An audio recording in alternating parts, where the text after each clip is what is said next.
This tutorial video is designed to accompany the worksheet for lesson 27 of Learn Your Scales and Arpeggios for Saxophone, which guides you through learning the D sequence of major and minor scales and arpeggios, applying the method outlined in lesson 26.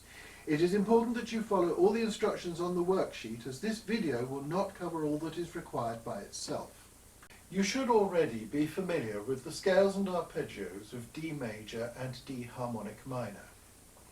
The presence of B natural and C sharp makes the ascending melodic minor scale feel very much like a sharp key.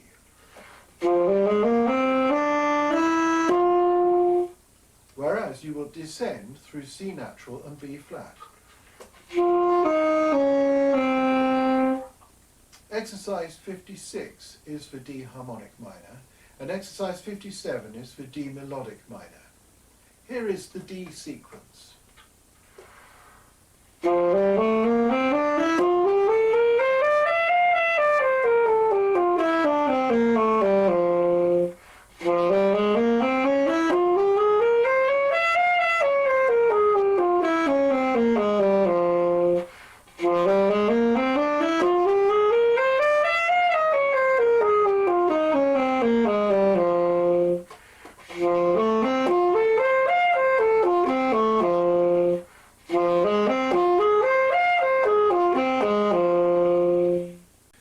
will see that in Practice Plan 27, one of the items is listed simply as A sequence, meaning 3 scales and 2 arpeggios.